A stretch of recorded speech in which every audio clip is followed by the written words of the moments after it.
हिंदी जगत का महामंच एजेंडा आज तक, इसका आगाज वंदे मातरम के साथ। अब से कुछ ही देर बाद ये कार्यक्रम शुरू हो जाएगा, जिसमें तमाम बड़े नेता, राजनेता और साथ ही फिल्मी हस्तियां शिरकत करेंगी। 2 दिन तक ये कार्यक्रम चलेगा दिल्ली में, जिसमें इस हिंदी जगत के महामंच पर कई बड़ी हस्तियां शामिल होंगी और कई महत्वपूर्ण स्थितियों पर और विषयों पर चर्चा करेंगी।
इस दुनिया में सर्वश्रेष्ठ भक्ति है देशभक्ति।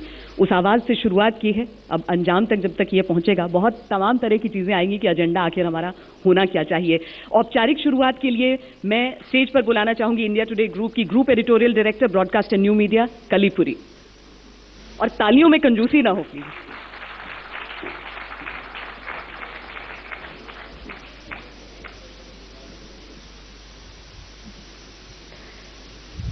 एजेंडा आज तक पे आप सबका बहुत स्वागत है। It's a matter of great pride for me to welcome you to the 4th edition of Agenda Aaj Tak, Hindi Jagat ka Mahamanch. It's also a matter of great pride for me to tell you that Aaj Tak is soon going to be completing 15 years.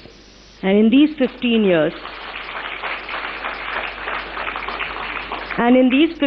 years, Aaj Tak has been in the top spot. With over 100 channels out there, news channels out there, this is not an easy task. In fact, with the opening of the rural market, we've added 100 million viewers weekly. Aaj Tak reaches 100 million viewers weekly. It means great power, but it also means great responsibility.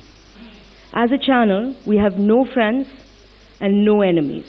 We are fiercely non-partisan.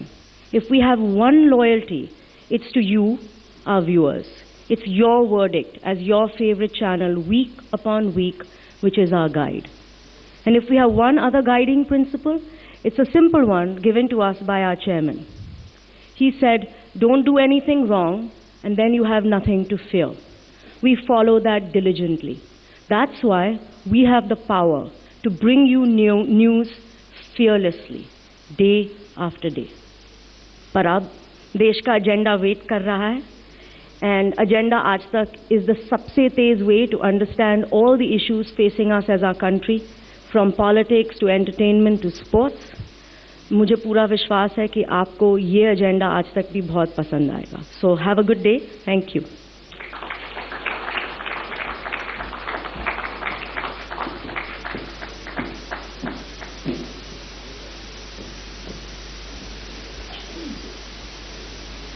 शुरुआत करते हैं दिन के पहले session की और इसे संचालित करने के लिए स्टेज पर आ रहे हैं पुण्य प्रसून वाजपेयी।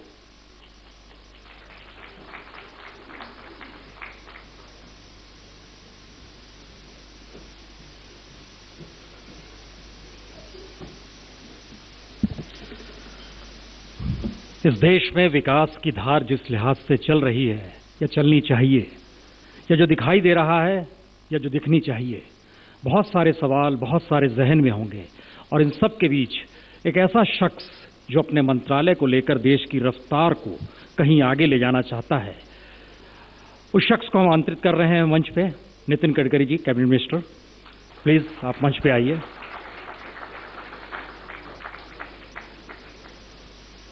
और साथ ही ऐसे वक्त में हम हैं जिस वक्त संसद भी चल रही है लेकिन नहीं चल रही है, और नहीं चल रही संसद के बीच संसद चलनी चाहिए और विकास का मतलब क्या होना चाहिए। हम कांग्रेस के वरिष्ठ नेता पूर्व मंत्री अश्विनी कुमार जी को भी आमंत्रित कर रहे हैं। अश्विनी जी प्लीज आप मंच पे आइए।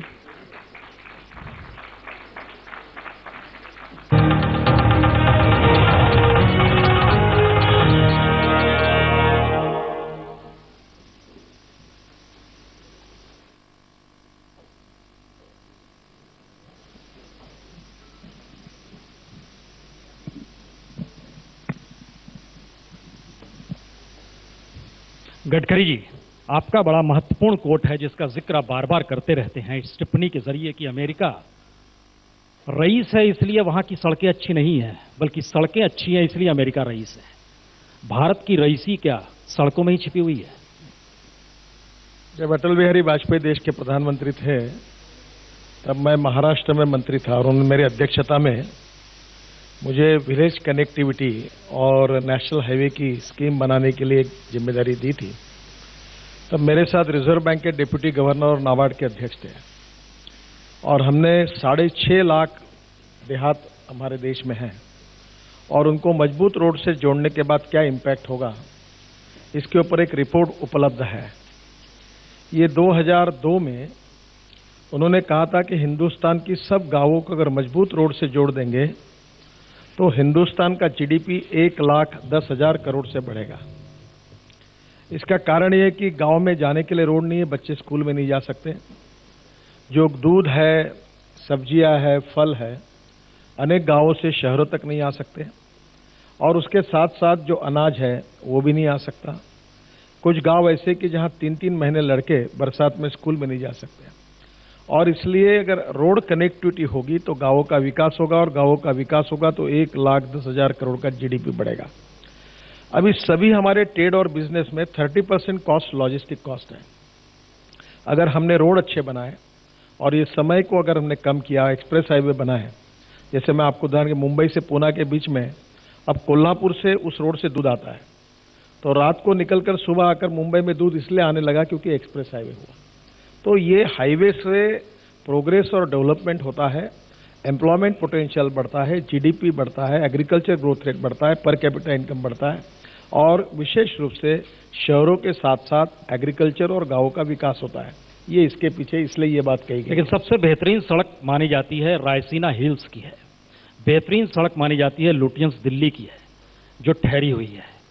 विकास सड़कों से होगा या उस सड़क पर चलने वाली उस मानसिकता से होगा जिसमें रायसीना हिल्स में भी पार्लियामेंट से प्रतिनिधिमंडल निकलता है राष्ट्रपति से मिलने के लिए और कहता है इस देश में लकीर खींची जा रही है। देखिए, हमारे देश में लोकतंत्र है। जो विपक्ष में बैठते हैं वो जो करना चाहिए अभी करना है वो करते रहते हैं।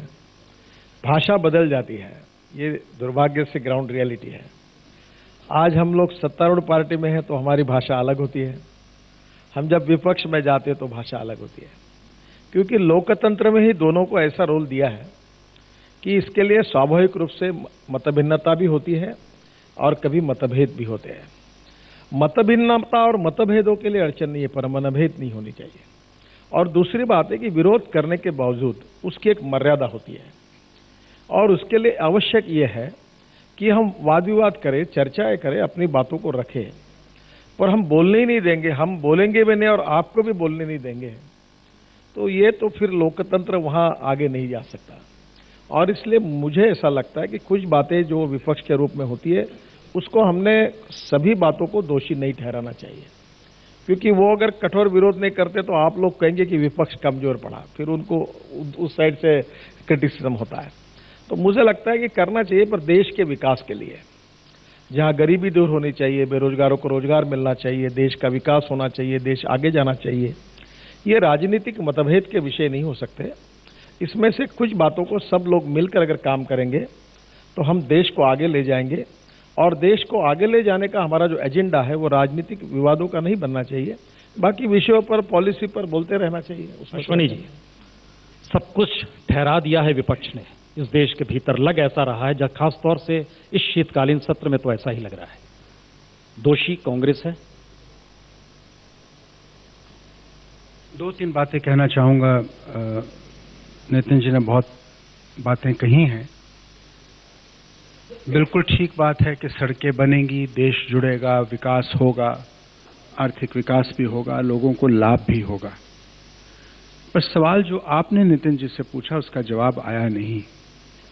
देश की अमीरी देश की सड़कों से ही केवल आंकी जाएगी या देश के लोगों के आत्मसम्मान से देश की अमीरी आंकी जाएगी? आज मूल प्रश्न देश में केवल एक ही है कि देश के लोग अपने आत्मसम्मान को लेकर चिंतित हैं। आज आपने देश की उदारवादी परंपराओं का हनन होते देखा है।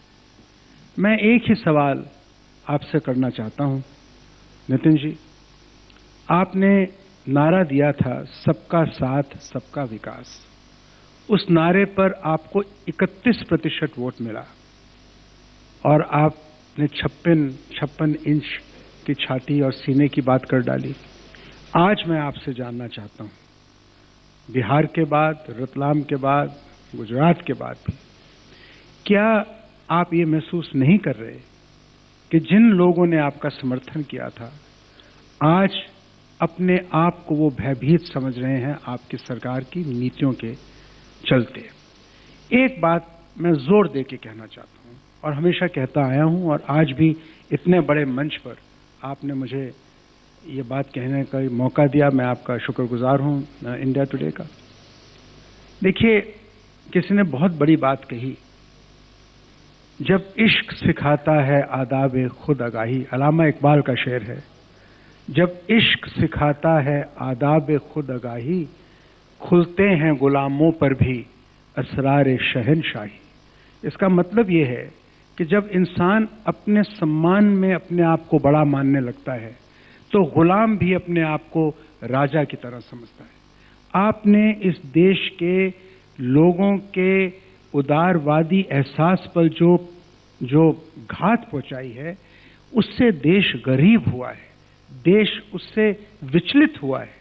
आप बराए मेहरबानी, जितने साल आपके सरकार का वक्त है, उस एहसास को दोबारा जोड़िए। लोगों के मन जुड़े हैं कि नहीं, सड़कों से देश तो जुड़ेगा, और वो सड़कें भी जो आप बना रहे हैं, ये मत भूलिए कि उसकी बुनियाद 10 साल की यूपीए सरकार ने रखी थी, जिस बुनियाद को आप बुलंद करने की कोशिश कर रहे हैं। और अच्छी बात है, अगर आप और सड़क बनाएंगे हम आपका समर्थन करेंगे, इसमें हमें कोई चिंता नहीं। मगर देश में लोगों के दिलों को जोड़ने का काम कीजिए।